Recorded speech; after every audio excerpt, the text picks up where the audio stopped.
Mi nombre es Janina Roldán y me desempeño desde el año 2015 como docente en la Facultad de Ciencias Exactas y Naturales de la Universidad Nacional de La Pampa. En esta facultad se dictan diferentes carreras, como licenciaturas en Ciencias Biológicas, en Química, en Geología, en Matemática y en Física, profesorados en Ciencias Biológicas, en Química, en Computación, en Matemática y en Física, una Ingeniería en Recursos Naturales y Medio Ambiente y una Tecnicatura en Informática y Gestión y otra en Hidrocarburos. Todas estas carreras requieren del cursado de al menos una matemática introductoria que se dicta en primer año y es donde me desempeño. Esta asignatura tiene diferentes nombres según la carrera, por ejemplo, Análisis 1, Matemática 1, Introducción a la Matemática, entre otras, y en las cuales observamos dificultades por parte de los estudiantes al momento de resolver e interpretar ejercicios matemáticos.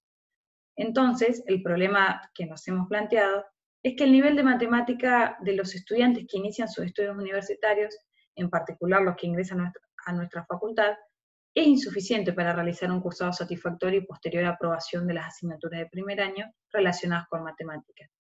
Creemos que es un problema no solo por lo que observamos de manera subjetiva, sino porque los números dan cuenta de un bajo porcentaje de alumnos aprobados y además por la necesidad de los estudiantes de cursar nuevamente las asignaturas relacionadas con matemáticas. Los antecedentes encontrados en relación a los puestos tienen que ver con el interés en conocer el desempeño de los alumnos en diferentes áreas de nivel primario y de nivel medio. Ejemplo de ello son el Programa Internacional para la Evaluación de Estudiantes o Informe PISA, que se lleva a cabo desde el año 2000, en Argentina los Operativos Nacionales de Educación, desarrollados entre 1993 y 2013, y las pruebas a aprender implementadas a partir de 2016. En el nivel universitario existen investigaciones que han realizado las universidades de manera independiente, aplicando pruebas estandarizadas con el fin de evaluar el nivel de cada estudiante en diferentes áreas, o en pruebas de admisión, pero no existen pruebas a nivel nacional o internacional que se apliquen de manera obligatoria en los estudiantes universitarios. Los tres programas presentados anteriormente, PISA, los operativos nacionales y pruebas a aprender, tienen en común dos aspectos. El primero, el instrumento de investigación que utilizan, que son las pruebas estandarizadas, las cuales están conformadas por un conjunto de ítems de manera tal que se encuentra en forma subyacente una variable latente, que no se puede medir de manera directa, sino mediante su relación con las respuestas dadas a los ítems, que son variables observadas. Y segundo, los modelos estadísticos aplicados para realizar el análisis de los datos, llamados modelos de rasgos latentes, que presentaré a continuación. Los modelos estadísticos que relacionan variables latentes y observables, también llamadas manifiestas, se denominan modelos de variables latentes. Y según el tipo de estas variables, se utilizan diferentes análisis. Bartolomeu presenta la clasificación de los modelos de variables latentes que se observan en el cuadro.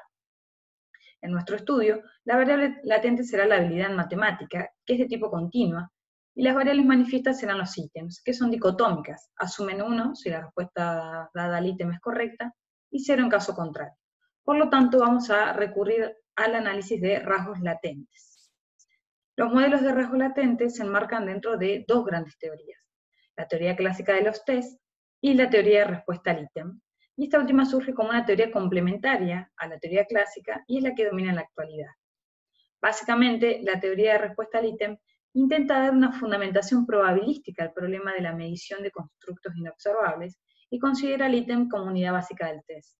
Además, pretende conseguir medidas invariantes respecto de las personas evaluadas y de los instrumentos de medición utilizados, y los modelos TRI estiman la probabilidad de que un individuo responda correctamente a un determinado ítem condicionada a las variables latentes y a las características de ese ítem. Y esto se logra mediante una función matemática. La función que relaciona la probabilidad de acertar correctamente un ítem y el rasgo o habilidad latente se denomina en psicometría curva característica del ítem, y existe una para cada ítem. En una prueba con P ítems, respondida por N individuos, Pi sub J de θ representa la probabilidad de responder correctamente el ítem J en función del rasgo latente, es decir, en función de la habilidad matemática en nuestro caso. Entonces, la curva característica del ítem de un modelo TRI, para datos dicotómicos, tiene la forma dada en la ecuación 1, donde f representa una función de distribución y a sub j, b sub j y c sub j son los parámetros de la curva característica del ítem j. Estos parámetros son discriminación, el A indica cuánto discrimina el ítem J entre individuos con diferente nivel de habilidad, Mientras más grande sea este valor, el ítem tendrá una gran capacidad de discriminación entre las personas con poca habilidad y las de mayor habilidad. B representa la dificultad, es el valor de la habilidad en la escala latente, cuya probabilidad de responder correctamente al ítem J es 0,5. Cuanto más grande sea su valor, mayor será la capacidad necesaria para que un estudiante responda al ítem correctamente con una probabilidad de 0,5. Y C, el índice de pseudoazar, representa la probabilidad de acertar el ítem J cuando el examinado no sabe la respuesta, o cuando su nivel de habilidad es muy bajo. Bueno, la curva característica del ítem queda determinada al definir los 3 parámetros anteriores y al adoptar una función matemática que sea creciente en el rasgo latente y que tome valores entre 0 y 1.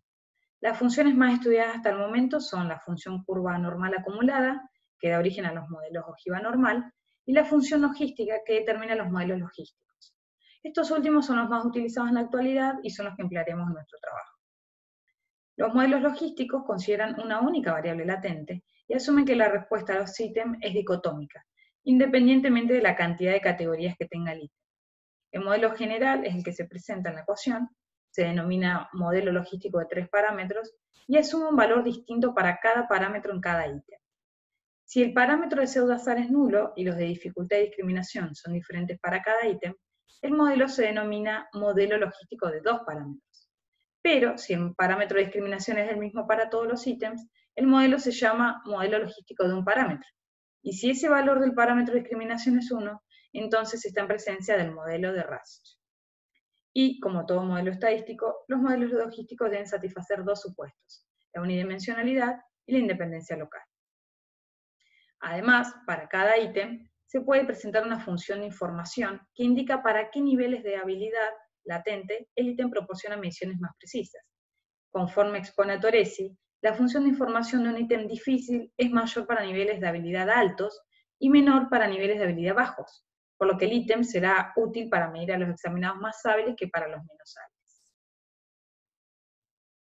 En relación a la estimación, en los modelos logísticos se deben estimar los parámetros de las curvas características del ítem, de cada ítem, y además la habilidad de cada individuo. Esto se puede hacer de varias maneras. Se pueden estimar los parámetros suponiendo conocida la habilidad, estimar la habilidad suponiendo conocidos los parámetros, o estimar los parámetros y la habilidad de manera conjunta, como vamos a realizar en este trabajo. Las técnicas que se utilizan para estimar los modelos logísticos son máxima verosimilitud conjunta, máxima verosimilitud marginal, que es la que vamos a utilizar en este estudio, y estimación bayesiana.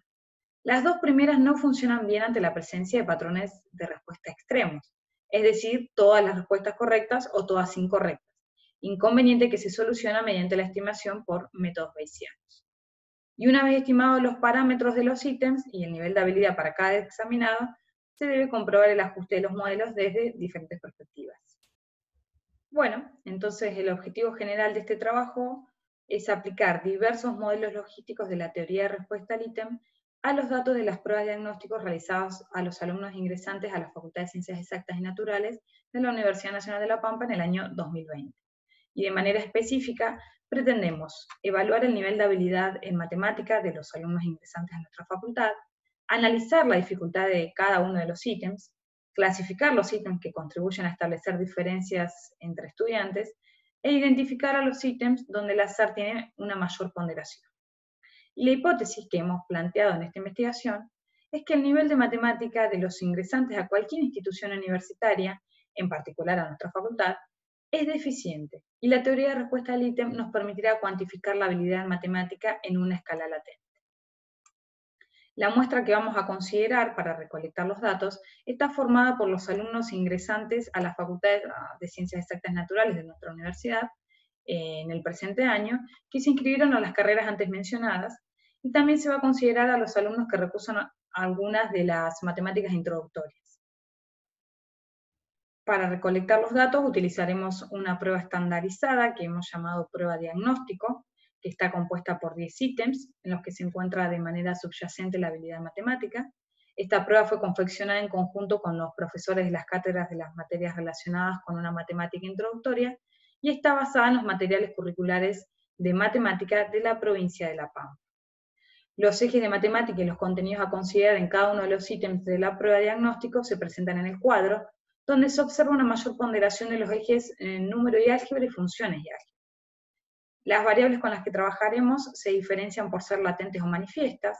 La variable latente será única y corresponde a la habilidad matemática. Y los ítems de la prueba, que son 10, serán las variables manifiestas. Para realizar el análisis estadístico recurriremos al software R, y uno de los paquetes más importantes a considerar es LTM, que fue creado para el análisis multivariantes para datos dicotómicos y politómicos bajo el enfoque de la teoría de respuesta al ítem. Bueno, paso a presentar los resultados. Las respuestas dadas por los estudiantes a los ítems de la prueba de diagnóstico fueron codificadas con 1 si la respuesta fue correcta y 0 en caso contrario. La prueba fue respondida por 349 estudiantes ingresantes a alguna de las carreras ofrecidas por nuestra facultad o recursantes, de los cuales 17 presentaron puntuaciones extremas y fueron eliminados de la base de datos, a fin de estimar mediante máxima verosimilitud marginal. Por lo tanto, el tamaño de la muestra con la que se trabajó fue de 332 estudiantes. Un análisis exploratorio inicial de cada uno de los 10 ítems de esta prueba mostró que los ítems 9 y 1 son los más fáciles, respondidos correctamente aproximadamente por el 90% y 77% de los estudiantes respectivamente.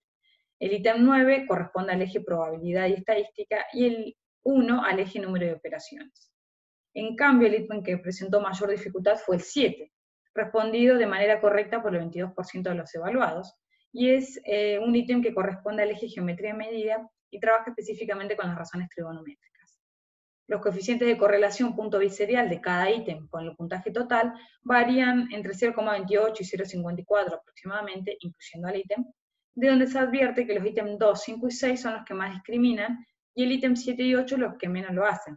Ante estos resultados, considerar todos los ítems con igual parámetro de discriminación no es lo indicado, por lo que el modelo de Rasch y el modelo logístico de un parámetro no parecen ser adecuados en este estudio. En relación a las correlaciones tetracóricas entre los ítems, las más altas las presentan el ítem 1 con el 2 y con el 3, y el ítem 9 con el 5 y 6. El 2 es un ítem fundamental, ya que está correlacionado significativamente con los ítems 1, 4, 5, 6 y 7, mientras que el ítem 8 no está correlacionado con ningún otro ítem y por lo tanto carece de importancia. El contenido que se trabaja en los ítems 2 y 8 son ecuaciones lineales y funciones polinómicas, respectivamente. Comenzando con el ajuste de los modelos logísticos de la teoría de respuesta al ítem propuestos para este estudio, en la tabla se presentan los valores estimados de los parámetros para cada ítem. Al observar los valores estimados del índice de dificultad, resulta que en cada uno de los modelos los ítems 9 y 1 son los más fáciles, tienen un valor de dificultad menor, y el ítem 7 es el más difícil, lo que coincide con los resultados obtenidos al describir los datos. La estimación del parámetro de discriminación en el modelo logístico de un parámetro es 0,6, que resulta significativo. Sin embargo, al observar las estimaciones del parámetro de discriminación en el modelo logístico de 2 parámetros y en el de 3, se observa que los ítems no discriminan igualmente, lo que conduce a descartar el modelo logístico de un parámetro y obviamente el modelo de Rasch. Como el modelo logístico de 3 parámetros presenta un valor de pseudo azar prácticamente nulo, es claro que el modelo apropiado para esta experiencia es el modelo logístico de 2 parámetros. Y para corroborarlo se muestran los resultados del test de razón de verosimilitud que validan lo afirmado, que el modelo logístico de 2 parámetros es el más adecuado para ajustar el conjunto de datos de este estudio. Para el modelo logístico entonces de 2 parámetros se muestran las curvas características de la función de información para cada ítem, y del análisis de estas curvas se percibe que los ítems 2 y 5 brindan mayor información, el rojo y el celeste, para niveles de habilidad bajos, se observa en la escala del eje X, y el ítem 8 prácticamente no proporciona información para ningún nivel de habilidad, que es esta recta roja que se ve en la parte inferior. El modelo logístico de 2 parámetros verifica el supuesto de unidimensionalidad, y en consecuencia también el supuesto de independencia local.